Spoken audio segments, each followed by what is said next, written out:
سيئات أعمالنا من يهده الله فلا مضل له ومن يضلل فلا هادي له وأشهد أن لا إله إلا الله وحده لا شريك له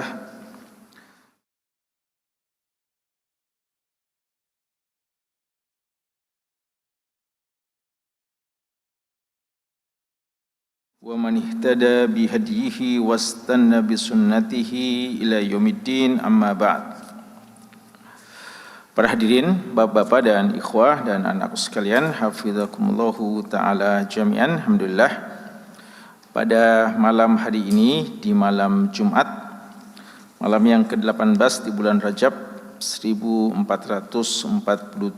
Hijriah, dengan izin Allah dan taufiknya kembali kita hadir bermajlis guna sama-sama membaca, menelaah, mengkaji hadis-hadis yang mulia datang dari Nabi yang tercinta Rasulullah Muhammad sallallahu alaihi wasallam.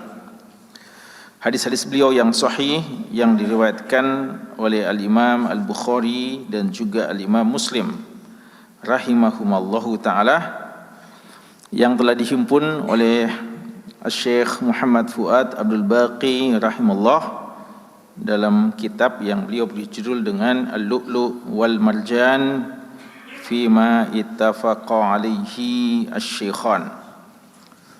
Hadirin sekalian, pada pembahasan kita yang lalu kita sudah memasuki kitab yang baru, yaitu kitab tentang pakaian dan perhiasan.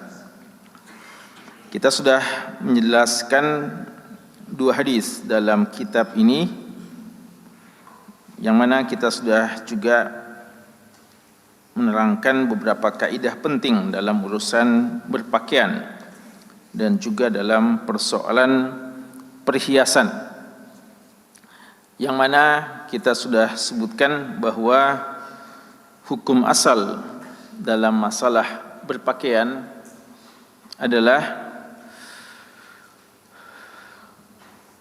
apa hukumnya?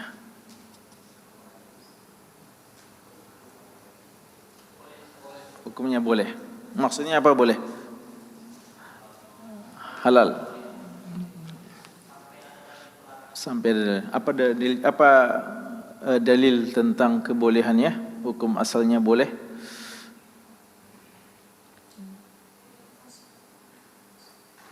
Ya, fadhal. Apa? Hunna libasul lakum wa antum libasul lahun. Subhanallah. Ayat apa itu? Tentang masalah apa itu? Ya. Ayat suami istri itu. Oh, ya.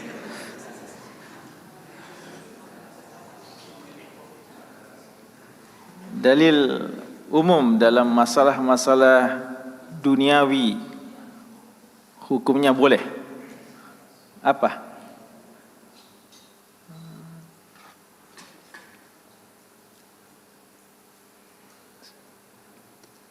Fadhal. Ini harus antum kuasai dengan baik. Ini kaidah umum yang berlaku dalam banyak persoalan.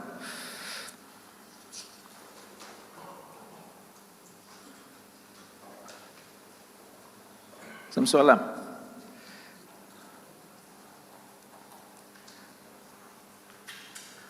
Firman Allah dalam surat Al-Baqarah,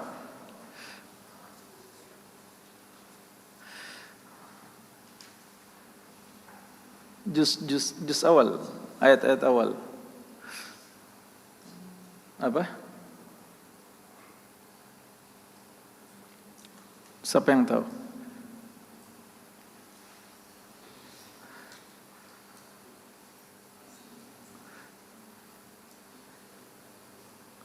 Pak Rukman, Ustaz Rukman.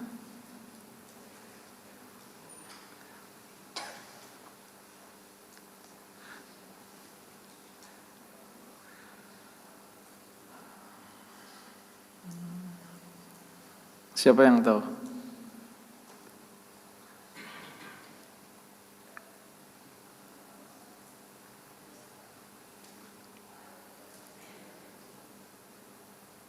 Razik.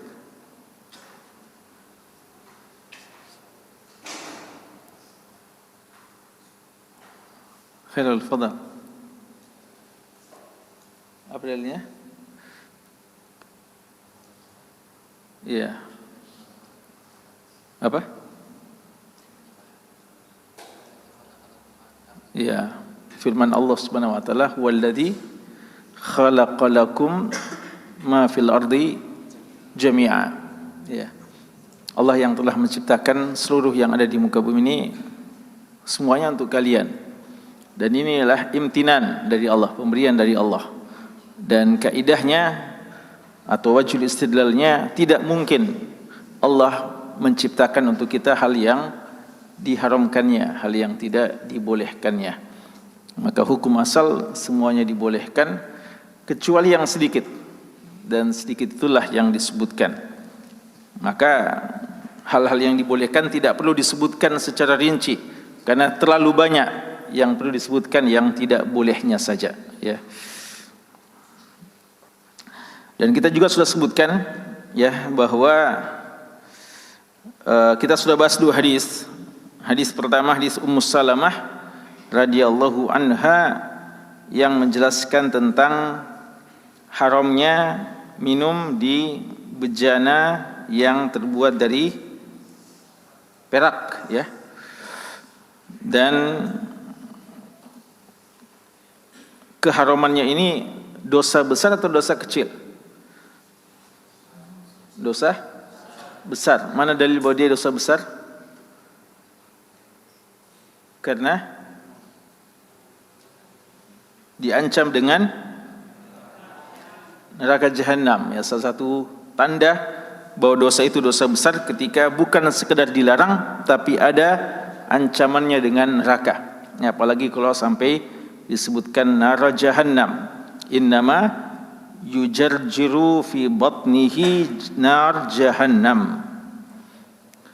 Dan kita sudah sebutkan bahwa larangan memanfaatkan bejana emas dan perak itu berlaku untuk laki-laki atau untuk wanita. Laki-laki saja atau wanita saja? Untuk semuanya. Wanita juga tidak boleh menggunakan bejana yang terbuat dari emas dan perak. Kalau memakai emas boleh bagi wanita? Boleh. Yang tidak boleh adalah memakai bejana. Apa maksudnya memakai bejana di sini? Untuk apa? Untuk makan dan minum. Kalau selainnya? Ya? Meja makan, kursi bukan bejana. Bejana. Hah? Apa? Jumhur ulama bilang apa? Tidak dibolehkan juga, ya, kecuali sebagian ulama yang cenderung dalam secara zahirnya menganggap bahwa khusus untuk minum dan makan. Tapi jumhur ulama memandang berlaku secara umum. Bejana selain makan dan minum digunakan untuk apa? Contohnya seperti yang kita sebutkan, berwudu, ya, untuk parfum, ya, untuk apa lagi kita sebutkan? Bercelak, ya. Ada disebutkan atau tidak? Ada disebutkan, ya. Kemudian kita terakhir menjelaskan juga hadis tentang hadis siapa sahabat yang kedua yang kita sebutkan? Al-Bara bin Azib radhiyallahu anhuma atau anhuma, ya, dia bapak beliau juga seorang sahabat yang mulia. Beliau sebutkan berapa perintah dan berapa larangan? 7 perintah dan 7 larangan. Taib. Dan kebanyakan yang dilarang yang beliau sebutkan adalah tentang apa? Masalah pakaian, ya, pakaian sutra dengan beberapa jenisnya.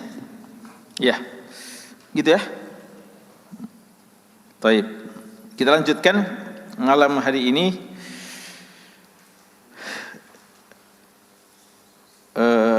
Ya.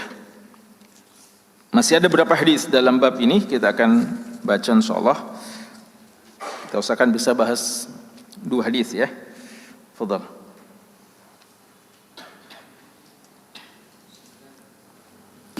Bismillahirrahmanirrahim. Alhamdulillahi rabbil alamin. Wassalatu wassalamu ala asyrafil anbiya'i wal mursalin nabiyyina wa maulana Muhammad bin Abdullah bin Al-Qasim al-Amin wa ala alihi wa ashabihi wa man tabi'ahum bi ihsan ila yaumiddin. Amma ba'd. Allahumma ighfir li wal ustadi wal muallifi wal hadir wal mustami'ina jami'an. Qala al-muallif rahimahullah wa nafa'ana Allah bihi wa bi 'ulumihi fid darain. Kitabul libasi waz zinah. Bab tahrim isti'mali ina'i adh-dhahab wal fiddah 'ala ar-rijali wan nisa' wa khatam adh-dhahab wal hariri 'ala ar-rajul wa ibahatihi lin nisa' wa ibahati al-'alami wa nahwihi 'ala ar-rajul ma lam yazid 'ala 4 asabi'. Hadits Hudzaifah radhiyallahu anhu an Abdurrahman bin Abi Layla annahum kanu 'inda Hudzaifah fastasqa فسقاه مجوسي فلما وضع القدح في يده رماه به وقال لولا أني نهيته غير مرة ولا مرتين كأنه يقول لم أفعل هذا ولكني سمعت النبي صلى الله عليه وسلم يقول لا تلبسوا الحرير ولا الديباج ولا تشربوا في آنية الذهب والفضة ولا تأكلوا في صحافها فإنها لهم في الدنيا ولنا في الآخرة. حديث عبد الله بن عمر رضي الله عنهما أن عمر بن الخطاب رأى حلة سيراء عند باب المسجد فقال يا رسول الله لو اشتريت هذه فلبستها يوم الجمعة وللوفد إذا قدموا عليك فقال رسول الله صلى الله عليه وسلم إنما يلبس هذه من لا خلاق له في الآخرة. ثم جاءت رسول الله صلى الله عليه وسلم منها حلل فأعطى عمر بن الخطاب رضي الله عنه منها حلة فقال عمر يا رسول الله كسوتنيها وقد قلت في حلة عطارد ما قلت. قال رسول الله صلى الله عليه وسلم إني لم أكسكها لتلبسها فكساها عمر بن الخطاب رضي الله عنه أخا له بمكة مشركا. طيب أحسن. Kita mulai dengan hadis yang ke-1339 ya, kita bacakan dulu dan terjemahkan sebelum kita jelaskan berapa hukum dan faedah-faedahnya. Hadisu Hudzaifah, hadis yang datang dari sahabat yang mulia Hudzaifah ibn Yaman radhiyallahu anhuma ya. Hudzaifah juga bapak beliau Al-Yaman, seorang sahabat ya, Hudzaifah ibn Yaman radhiyallahu anhuma an Abdurrahman bin Abi Laylah, yang diceritakan oleh tabi'in yang mulia Abdurrahman bin Abi Laylah. Ini salah seorang tabi'in yang mulia, seorang alim di kalangan tabi'in yang berjumpa paling tidak 120 sahabat ya. Abdurrahman bin Abi Laylah seorang tabi'in yang pernah mengatakan, saya berjumpa dengan 120 sahabat, tidaklah seorang di antara mereka ditanya tentang satu masalah kecuali dia mengharapkan temannya saja yang menjawabnya ya, sehingga kadang ketika kita bertanya kepada satu orang lalu dialihkan sampai kembali kepada yang pertama ya, 120. Itu menjelaskan bagaimana waraknya para sahabat dalam berfatwa. Abdurrahman bin Abi Laylah rahimahullah mengatakan annahum kanu 'inda Hudzaifah, mereka pada satu hari berada di sisi Hudzaifah bin Yaman radhiyallahu anhu. Fastasqa, lalu Hudzaifah minta untuk diambilkan air minum. Fasaqahu majusi, lalu yang memberikan kepada beliau air minum adalah seorang majusi. Falamma wada'al qadaha fi yadihi, ketika sang majusi mengambil bejana, tempat minum maksudnya qadah, dan meletakkan di tangan Hudzaifah, ramahu bihi, ternyata Hudzaifah melempari majusi itu dengan gelas atau bejana yang dia serahkan ke Hudzaifah. Waqal, dan beliau berkata, Hudzaifah berkata, laula anni nahaituhu ghaira marrah wala marratain, seandainya saya belum pernah melarang dia sebelumnya, bukan cuma satu kali dan bukan juga cuma dua kali melarang dia, ka'annahu yaqulu lam af'al hada. Hudzaifah menjelaskan kenapa sampai beliau tega, ya tanda kutip tega, untuk melempari si majusi dengan bejana minuman yang dibawakan kepada beliau. Walakinni sami'tu an-nabiyya sallallahu alaihi wasallam yaqul, akan tetapi saya telah mendengarkan Nabi sallallahu alaihi wasallam bersabda, la talbasu al-harira, jangan kalian mengenakan pakaian dari sutra, walad dibaj, dan jangan juga pakaian dibaj, bagian ya dari sutra atau salah satu jenis dari sutra. Walad tashrabu fi aniyati adh-dhahab wal fiddah, dan jangan kalian minum dari bejana yang terbuat dari emas dan juga perak. Wala ta'kulu fi sihafiha, dan jangan kalian makan di tempat makan. Sihaf jamak dari sohfah. Sohfah, dan sohfah sebagaimana yang pernah kita terangkan bahwa sohfah adalah tempat makan, penampan makan yang biasanya digunakan untuk 5 orang makan, ya, makan bersama-sama sekitar 5 orang. Itu sohfah. Kalau lebih besar namanya apa? Qas'ah, ya, qas'ah yang muat sampai 10 orang. Dan kalau lebih kecil, kalau 1 orang namanya apa? Sohan, ya, sohan, piring, gitu ya. Sudah belajar tentang sohan, ikhwah, tartib? Sudah belajar bahasa Arab kan? Mufradat. Ini mufradat dasar ini. Semua yang ada di asrama antum mesti tahu bahasa Arabnya itu, ya. Pintu apa, tangga apa, ya. Gelas apa, piring apa, tempat tidur apa, bantal apa, songkok apa, baju, dan seterusnya. Minimal itu, ya. Nanti pekan depan ditanya, gitu ya, Pak Rukman. Ini Pak Rukman ini pakar bahasa Inggris, ya. Kemudian bisa juga ajar gimana caranya belajar bahasa Inggris, ya, atau metode belajar bahasa Inggris juga diterapkan dalam metode bahasa Arab, ya.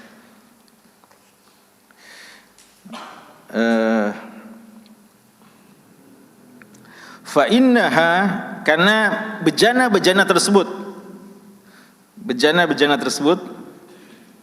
atau hal-hal yang terlarang tadi, lahum fid dunya, itu bagi mereka di dunia, walana fil akhirah, dan bagi kami, bagi kita di akhirat, ya, bagi kita di akhirat, ya. Ini hadis yang pertama. Ada beberapa hal yang kita mau terangkan tentang hadis kita ini. Hadis ini, jamaah sekalian, diceritakan, bahkan dipraktekkan, diperlihatkan pengamalannya dan penjelasannya oleh seorang sahabat yang mulia, Hudzaifah ibnul Yaman, seorang sahabat yang memiliki kekhususan yang sangat khas, yaitu sahabat yang paling tahu hal-hal yang rahasia dari Nabi SAW. Sahabat yang paling tahu tentang hal-hal yang terkait fitnah akhir zaman, itu adalah Hudzaifah bin Yaman. Dan sahabat yang mengantongi nama-nama orang munafik, dia juga adalah Hudzaifah ibnul Yaman, ya. Beliaulah yang dikatakan sebagai sahibu sirri Rasulillah SAW, penyimpan rahasianya Rasulullah sallallahu alaihi wasallam. Masalah-masalah fitnah dan masalah-masalah tentang nama-nama munafik. Sampai-sampai seorang sahabat yang sangat dekat dengan Rasulullah, mertua Rasulullah, yaitu Umar bin Khattab pun radhiyallahu anhu, khalifah yang kedua ini, tanya kepada Hudzaifah persoalan-persoalan fitnah dan tanya kepada Hudzaifah akan nama-nama munafik. Cuma memang amanahnya untuk masalah nama-nama munafik tidak boleh dibeberkan kepada siapa-siapa, ya. Makanya Umar bin Khattab tidak bisa tahu, kecuali Umar bin Khattab minta apakah namanya juga disebut atau tidak, ya. Hudzaifah bilang tidak ada namamu, ya. Tapi ini terakhir, saya tidak akan jelaskan lagi kepada siapa-siapa, ya. Nanti dikhawatirkan nanti datang lagi Abu Bakar, gimana saya, yang lain juga, dia bilang ini terakhir ini. Cuma sampai di situ, ya. Tapi siapa yang ada namanya situ tidak disebutkan, ya, oleh Hudzaifah. Hudzaifah bin Yaman radhiyallahu taala anhu, satu hari sebagaimana yang diceritakan oleh tabi'in yang mulia Abdurrahman bin Abi Lailah, duduk bermajlis dengan murid-muridnya. Dan saat itu tampaknya majlis umum, ya, bukan majlis ilmu, majlis yang terkesan agak santai, ya, majlis-majlis mungkin majlis yang duduk-duduk, ya, untuk berbicara dan dalam beberapa hal. Dan ini menjelaskan tentang keutamaan duduk bermajlis atau menemani para ulama, karena kita bisa mendapatkan banyak informasi dan banyak ilmu dengan bercengkrama dengan mereka, walaupun dalam majlis-majlis yang bukan majlis ilmu yang resmi, bukan pengajian dalam makna yang kita fahami saat sekarang, ya. Majlis kita makan dan minum pun kita bisa mengambil faidah dan ilmu dari para ulama kita. Waktu itu Hudzaifah bin Yaman radhiyallahu anhu di tengah-tengah orang yang kumpul-kumpul istasqa, minta tolong ambilkan air minum. Dan ini menjelaskan bolehnya, ya, bolehnya kita meminta tolong dilayani atau meminta tolong untuk diambilkan air minum. Dan itu tidak bertentangan dengan sabda Nabi sallallahu alaihi wasallam, "Idza sa'alta fas'alillah wa idza ista'anta fasta'in billah." Jika kamu minta sesuatu, minta hanya kepada Allah. Jika kamu minta pertolongan, minta tolonglah hanya kepada Allah. Hadis itu maksudnya adalah minta doa kepada Allah dan terhadap masalah-masalah yang memang tidak ada yang bisa mampu melakukannya kecuali Allah. Kalau seperti itu tidak boleh kita tawassul kepada selain Allah Subhanahu wa taala. Ya, itu maksudnya. Walaupun sebagian sahabat memang untuk kehati-hatian mereka mengamalkan hadis itu secara tekstual. Ya, Thauban dan sebagian sahabat ketika mendengarkan hadis idza sta'anta fasta'in billah, idza sa'alta fas'alillah, wa idza sta'anta fasta'in billah, mereka tidak mau minta tolong kepada yang lainnya, ya. Sebagian mereka sedang berkendaraan lalu terjatuh cemeti cambuk dari kendaraannya, ada orang di bawahnya, bisa dia bilang tolong ambilkan dulu, terjatuh, ya. Tapi tidak mau, dia turun sendiri. Lalu ketika dia tanya kenapa, dia bilang kami sudah membayat Rasulullah atau kami sudah mendengarkan hadis, jika kamu minta tolong hanya kepada Allah. Maka sebagian sahabat, ya, maka dalam hal juga termasuk dalam hal itu adalah dalam riwayat dikatakan kalau tali sepatu kita putus, tali sendal kita putus, maka minta tolong kepada Allah dulu, ya. Ya Allah, tali sendal saya putus, bantulah ya Allah untuk bisa disambung.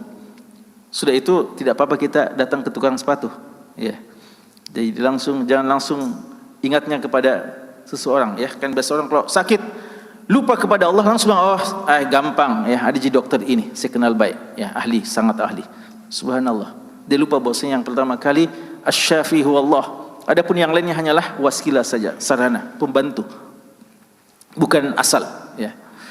Tapi intinya boleh minta tolong, ya, dalam hal-hal yang memang bisa dilakukan oleh orang yang ada di sekitar kita. Apalagi sebagai seorang majikan, sebagai seorang tuan, sebagai seorang tuan bisa saja memiliki pembantu khadim, pelayan yang melayani kebutuhan-kebutuhannya, atau seorang guru kepada murid-muridnya. Kadang dalam hal yang dibutuhkan itu begitu banyak riwayat-riwayat yang menunjukkan hal yang semacam itu.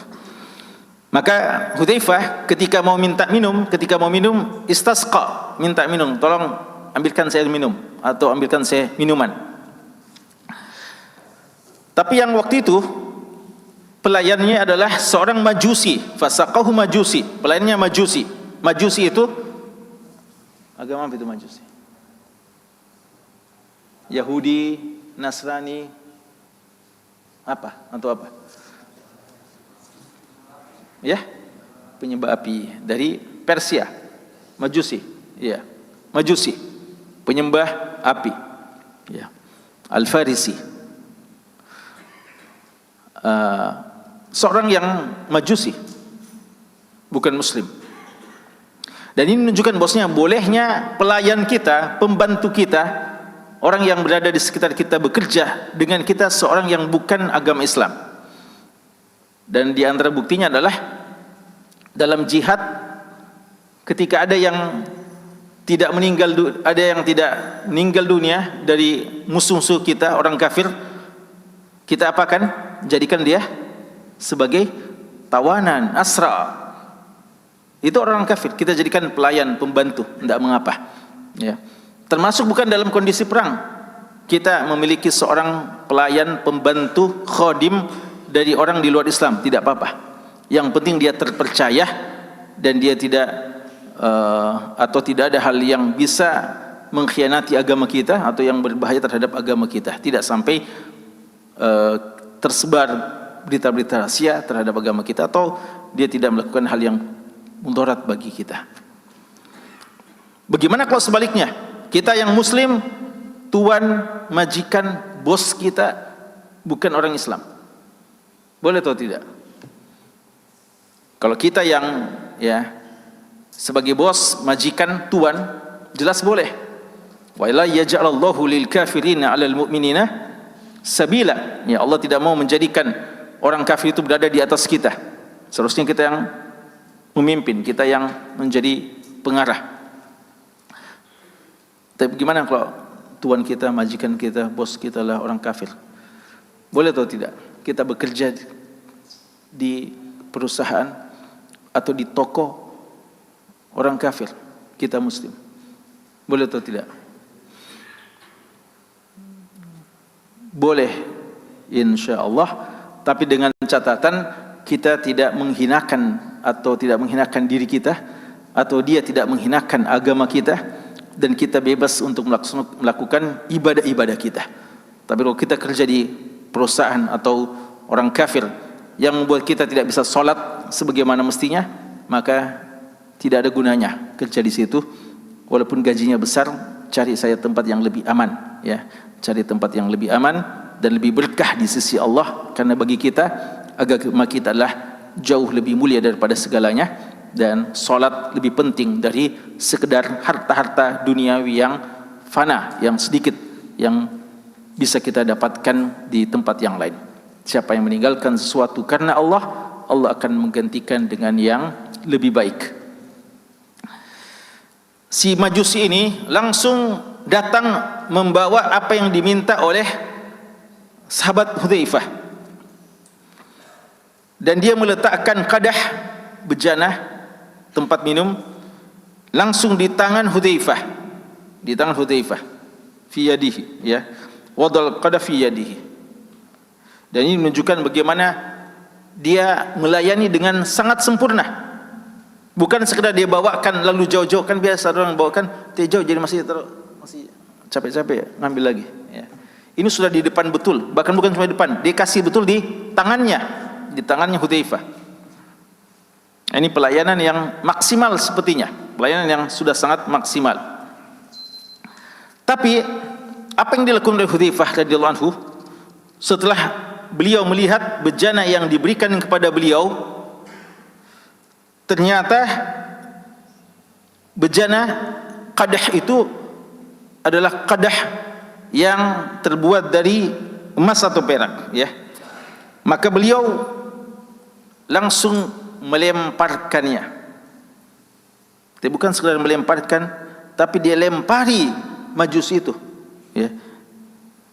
Jadi dia sudah dibantu, dibawakan, beliau justru lempari majusi itu dengan itu. Ya. Bagi sebagian ini kurang beradab ini, kurang ajar, ya, tidak pantas. Ya, majikan model apa ini? Ya, mungkin sebagian orang bilang gitu. Tapi ini pentingnya menjelaskan, ya, supaya tidak ada tafsiran-tafsiran yang salah, supaya tidak ada hal yang menunjukkan bahwa ini hal yang kurang beradab. Perlu dijelaskan. Syubhat ini, syubhat. Ya. Dan seorang yang berada dalam posisi syubhat perlu menerangkan agar tidak ada prasangka buruk kepadanya. Man waqafa mauqifa syubhah fala yalumanna ala man asabihi dzunun. Kata Umar bin Khattab radhiyallahu anhu, siapa yang berada dalam posisi syubhat, jangan salahkan orang yang prasangka buruk kepada dia. Maka kalau kita berada dalam posisi syubhat, orang dalam keadaan yang mungkin bisa membuat curiga orang, cepat jelaskan kenapa kita seperti itu, agar tidak ada tafsiran salah, dugaan-dugaan yang keliru tentang masalah itu. Maka Hudzaifah bin Yaman, beliau mau terangkan kenapa beliau sampai tega, ya, tanda kutip tega melakukan yang semacam itu. Beliau mengatakan, seandainya bukan kali pertama, bukan cuma satu kali, bukan cuma dua kali, saya sudah bilang jangan sampai kasih saya minuman semacam itu, kurang lebih begitu, ya. Jangan kasih saya bejana yang terbuat dari emas dan perak. Seandainya ini kali pertama, Hudzaifah tidak akan melakukannya. Seandainya ini baru kali kedua, Hudzaifah tidak melakukannya. Jadi kata beliau, sudah berkali-kali saya ingatkan, jangan kasih saya bejana dari emas dan perak. Tapi ini pelayan tidak juga mengindahkan. Perlu diberikan pelajaran. Apalagi ini bukan masalah kurang pantas, ya. Mungkin kan biasa ada bos, ada tuan, ada majikan. Dia merasa telah diperlakukan kurang terhormat oleh pembantunya karena mungkin yang diberikan agak kotor, ya. Atau dia bilang ini kurang cuma sedikit, bukan minuman yang diinginkan, sampai dia marah-marahi pembantunya. Kalau masalah itu sebenarnya masih bisa ditolerir. Tapi bagi seorang Hudzaifah, ini masalah halal dan haram. Ini masalah halal dan haram yang tidak ada tolerir di situ. Masalah agama yang merupakan masalah kita pantas memiliki girah di situ. Sehingga beliau tidak tanggung-tanggung, langsung beliau lempari. Langsung beliau lempari.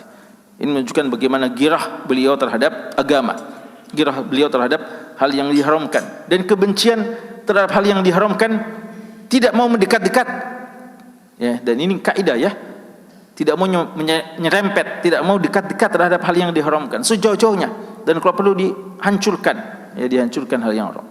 Dan karena itu ulama kita mengatakan bolehnya menghancurkan barang-barang yang haram, walaupun mungkin bisa dimanfaatkan untuk yang lain, ya. Jangankan bejana semacam ini, bejana semacam ini masih bisa dimanfaatkan atau tidak? Kalau umpama dia bejana emas dan perak yang tidak boleh dimanfaatkan, tidak boleh diminum, bisa dimanfaatkan yang lain atau tidak? Untuk apa?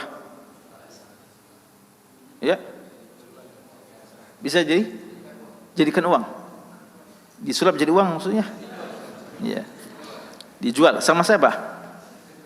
Iya, bisa jadikan uang katanya, ya. Atau apa lagi? Jadikan hiasan, ya. Biasa orang pakai hiasan, ya, rumahnya masya Allah penuh dengan hiasan-hiasan, ya. Ya. Jadi tergantung pemanfaatannya. Tapi memang demikian prinsip sebagian sahabat. Kalau sesuatu yang memang sudah beliau tahu terlarang, memang dia mau berhijrah dengan totalitas, sejauh-jauhnya. Makanya sebagian sahabat yang pernah pakai cincin emas karena tidak tahu bahwasanya itu tidak boleh, setelah dibilang, Rasulullah langsung cabut dan bilang tidak boleh pakai cincin emas. Beliau setelah tahu langsung beliau buang, ya. Lalu ada sahabat, ambil ke, nanti kasih orang lain, jangan. Bilang, pokoknya saya tidak mau, ya, saya tidak mau tahu lagi, ya. Saya tidak mau lagi dekat-dekat dengan sesuatu yang sudah haramkan, ya. Itu hijrah yang penuh itu, ya. Dan dalam hadis Isa bin Maryam alaihi salam nanti akan datang di hari kiamat, menjelang hari kiamat. Apa yang beliau lakukan? Di antara pekerjaan beliau beliau datang membawa syariat Nabi Muhammad sallallahu alaihi wasallam. Di antara pekerjaan beliau apa? Yaqtulul khinzirah wa yukassiru as-salib. Beliau membunuh babi-babi dan menghancurkan salib-salib. Entah salibnya terbuat dari emas, salibnya terbuat dari perak, salibnya terbuat dari kayu, salibnya terbuat dari besi, apa, pokoknya beliau hancurkan. Padahal mungkin berharga. Ulama kita mengatakan bahwa bolehnya menghancurkan hal yang mungkin dianggap berharga tapi dia adalah sesuatu yang haram. Ya, tidak ada kehormatan. Dan ini tidak dianggap mubazir. Yang mubazir itu tidak ada yang dianggap mubazir. Selama yang haram tidak ada mubazir di situ. Ya, tidak ada mubazir. Makanya bisa dihancurkan. Walaupun sebenarnya bisa dimanfaatkan. Seperti umpamanya ada orang yang hijrah, ya, ini sering saya contohkan. Ada ikhwa sebelum masuk tadrib umpamanya, mungkin tidak ada ya, tapi contoh. Dulu pemusik, gitaris, ada gitaris di sini? Tidak ada ya, tidak usah disebut kalau ada. Ya. Tapi setelah masuk tadrib sudah berhijrah, faham bahwa itu tidak boleh. Ya. Hiburannya adalah Al-Quran, minimal nasyid. Ya. Adapun lagu-lagu, nyanyian-nyanyian plus musik apalagi lagi tidak dibolehkan. Maka dia sudah hijrah, dia tinggalkan. Di sini tidak pernah lagi. Setelah liburan pulang kampung, masuk kamarnya, masih ada bertengger gitar di depan kamarnya. Apa yang dilakukan? Dia langsung ambil, dia hancurkan sehancur-hancurnya. Itu mubazir atau tidak? Ada yang bilang, ambil itu, ambil pisah-pisah, ya jual nanti, ya jual pisah-pisah. Bisa begitu. Tapi kalau dia bilang, pokoknya saya tidak mau, ya, pokoknya saya sudah mau hijrah betul, dihancurkan. Bisa seperti itu. Ya. Khamar ketika pertama kali diharamkan, para sahabat semua khamar yang ada dia tuangkan semuanya. Ya. Padahal mahal mungkin harganya, pokoknya semua dia yang ada bejadanya, dia hancurkan sehancur-hancurnya semuanya. Padahal mungkin apa salahnya bejadanya, tuangkan saya, ada sebagian sudah hancurkan semua. Itu dibolehkan ya. Secara hukum boleh. Tinggal lihat masalah dan mudaratnya ya. Ya tentu saja yang dimaksudkan miliknya antum ya. Bukan milik antum pergi nanti ke toko-toko ya, itu salah faham itu ya. Kecuali nanti Isa alaihissalam. Tapi kalau Isa alaihissalam di hari kiamat begitu beliau lakukan. Ya, orang-orang yang mengaku sebagai pengikutnya dianggap di beliau Tuhan, beliau justru datangi, jelaskan, ajak mereka kepada Islam dan semuanya masuk Islam. Tidak lagi yang tersisa, tidak ada lagi opsi jizyah, tidak lagi opsi jizyah. Cuma entah diperangi atau masuk Islam. Tidak lagi memberikan jizyah sebagai alternatif yang lain. Kalau dia mau masuk Islam, mesti masuk Islam semuanya. Dan dihancurkan semua untuk betul-betul tidak ada sisa-sisa dari jahiliyahnya, dihabiskan semuanya itu. Dan itu nanti ya, nanti. Untuk saat sekarang tidak boleh melakukan itu jika mendatangkan mudarat. Ya, kecuali kalau pihak pemerintah kita, Bapak Wali Kota dan jajaran yang mau melakukan itu terserah ya. Itu haknya. Tapi kalau antum bisa lakukan kalau di dalam rumah antum ya, kalau antum kepala rumah tangga ya, bisa ya. Kalau tidak ya palingan untuk dirinya antum sendiri.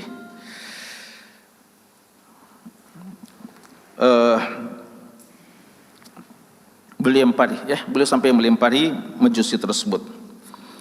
Dan ini memberikan takdib ya, takdib pelajaran kepada orang kalau sudah dianggap keterlaluan, sudah diingatkan berkali-kali ya, sudah diingatkan berkali-kali. Apakah boleh dilakukan ini oleh guru kepada anak muridnya? Gimana Pak Mansur? Ustaz Mansur ya. Ini perlu kajian ya. Tapi intinya ini kadang tagyirul munkar dengan tangan ini termasuk merubah kemungkaran dengan tangan ya.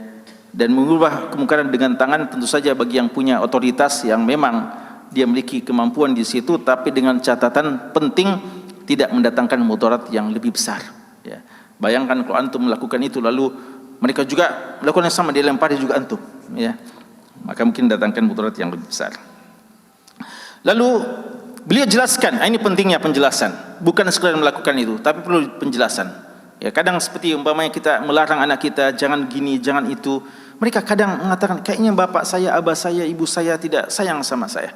teman-teman saya pada memilikinya, saya dilarang memilikinya. Ya, ada sebagian mungkin bapak orang tua masih sangat menjaga anaknya, tidak terlalu bermuamalah dengan HP umpamanya.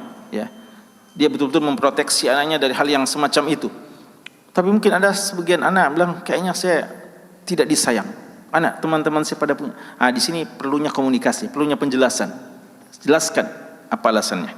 Beliau jelaskan bahwa beliau telah mendengarkan Nabi SAW bersabda, la talbasu al-harir, jangan kalian menggunakan al-harir, kain sutra. Ini khusus bagi laki-laki, ya, karena nanti akan kita jelaskan juga hadis-hadis yang menjelaskan bahwa untuk wanita boleh. Wala dibaj, dan tidak boleh juga dibaj. Sudah kita terangkan juga dibaj pekan lalu, ya, contoh di antara jenis-jenis kain sutra yang terlarang. Wala tashrabu fi aniyati dzahab wal fiddah. Dan ini khususkan pentingnya, ada yang namanya dalilul iqtiran. Dalam usul kita pelajari ada namanya dalil iqtiran, bahwa ada dalil itu kadang disebutkan berdampingan, dan biasanya yang disebutkan berdampingan itu hukumnya sama-sama. Kalau umpama sama-sama dilarang, berarti keharamannya itu sama, ya. Makanya kenapa ulama kita mengatakan terlarangnya alat-alat musik, ya, dalam hadis Abu Malik al-Asy'ari dalam hadis Bukhari dikatakan yastahilluna al-hira wal harira wal khamra wal ma'azif, akan datang di antara umatku orang yang mau menghalalkan al-hira, perzinahan, wal harir, kain sutra, wal khamr, dan khamr, wal ma'azif, dan minuman keras.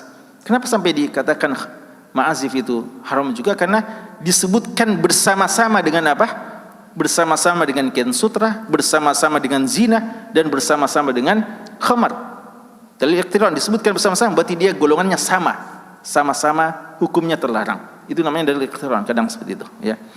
Tapi kadang ada rincian-rinciannya yang menunjukkan perbedaannya. Seperti harir tidak dilarang untuk perempuan, sama dengan ini.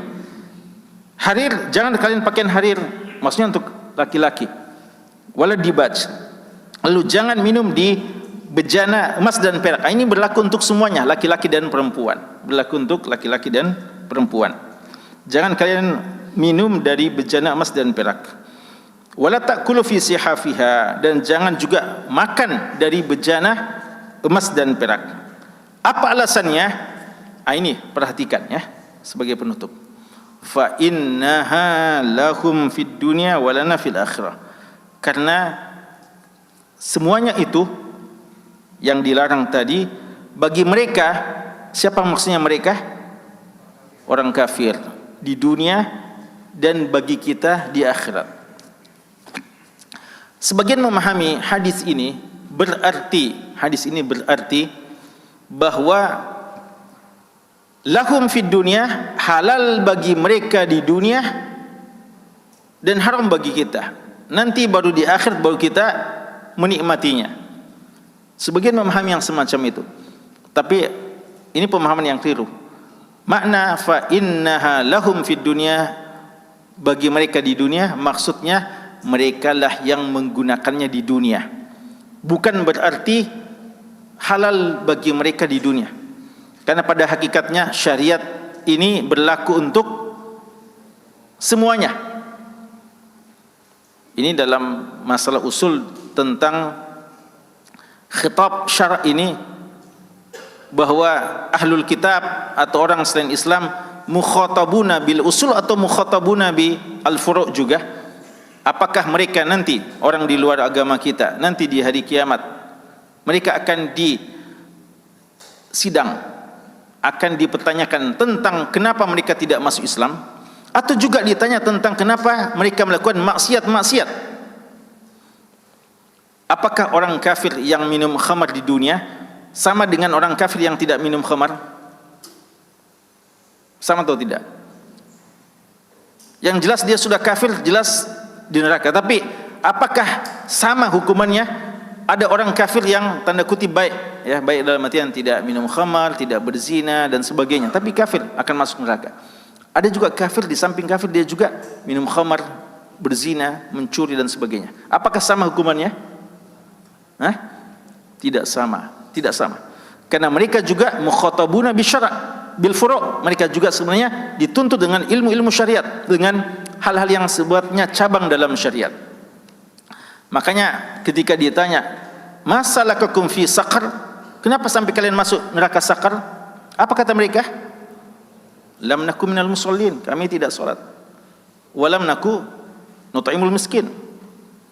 Wa kunna nakhudu ma'al khaidin."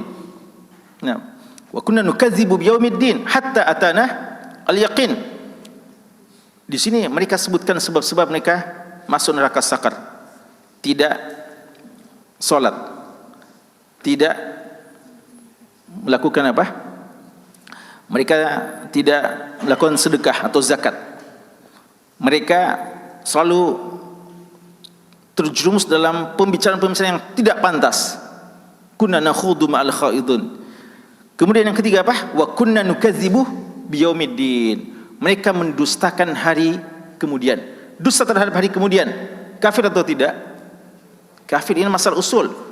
Jadi beliau, orang itu, mereka ketika menyebutkan kenapa masuk neraka, mereka tidak hanya mengatakan karena kami mendustakan hari kiamat. Ini sudah cukup, ini satu saja yang mereka lakukan. Ini sudah menjadikan mereka menjadi penghuni neraka karena tidak beriman kepada hari kemudian. Tapi ketika mereka menjelaskan kenapa sampai mereka masuk neraka, mereka tidak hanya mengatakan kenapa mereka disiksa di neraka, mereka tidak hanya mengatakan karena mereka mendustakan hari kemudian.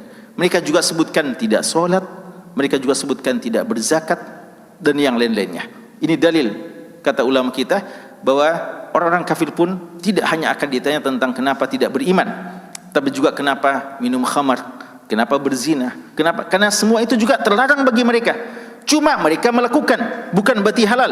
Maka ketika Rasulullah mengatakan, karena sesungguhnya pakai pakaian sutra, makan dan minum dengan bejana emas dan perak bagi mereka, bukan berarti di dunia bagi mereka boleh, bagi mereka di dunia, tapi maksudnya di dunia ini merekalah yang melakukan. Dan kita tidak melakukannya. Kapan ada kita, umat Islam melakukannya, berarti kita jatuh pada apa? Tasyabbuh. Inilah dalil, salah satu dalil tasyabbuh, bahwa umat Islam ketika memakai pakaian dari sutra laki-laki dan makan dan minum dari bejana emas dan perak, berarti dia telah tasyabbuh kepada orang kafir. Yang melakukan itu semuanya padahal semuanya juga terlarang bagi mereka, terlarang juga bagi mereka. Walana fil akhirah, di dunia kita tahan-tahan diri, tidak melakukannya. Orang kafir melakukan semuanya, karena orang kafir tidak peduli dengan hukum halal dan haram. Dan nanti di akhirat bagi kita, artinya apa? Nanti di akhirat kita insyaallah kalau masuk surga, semoga Allah memasukkan kita ke dalam surga. Qulu amin. Nah, insyaallah kita akan makan dan minum dari bejana emas dan perak. Kita akan memakai pakaian yang terbaik dari sutra. Mana yang dipilih? Bersabar 60 tahunan di dunia, tidak mencicipi itu semuanya, untuk kita mencicipi selama-lamanya di surga yang kekal abadi, ketimbang mereka-mereka yang tidak sabaran dan memilih merasakan sedikit kenikmatan dalam waktu yang sangat singkat di dunia ini, lalu tidak akan mendapatkan bagian apapun di akhirat. Ya, orang kafir itu tidak sabaran lagi. Mereka sudah mengambil semua kenikmatan, adhabtum thayyibatikum fi hayatikum dunya. Mereka sudah mengambilkan semua kesempatan menikmati dunia yang sangat sedikit kesempatannya, dan kelezatannya pun terbatas. Mereka habiskan sudah untuk tidak mendapatkan bagian apa-apa lagi di akhirat. Ya. Jadi persoalannya persoalan kesabaran. Apakah kita sabar untuk tidak melakukan yang haram di dunia, ataukah kita sabar disiksa selama-lamanya di akhirat? Orang kafir memilih apa?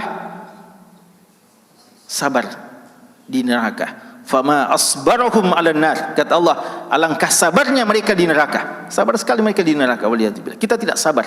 Ya. Makanya kata si wanita solihah kepada suaminya ketika melepaskan suaminya pergi mencari rezeki, bertakwalah kepada Allah. Jangan datangkan ke rumah kita ini makanan-makanan yang haram, karena kami bersabar untuk lapar, tapi tidak bersabar disiksa di neraka.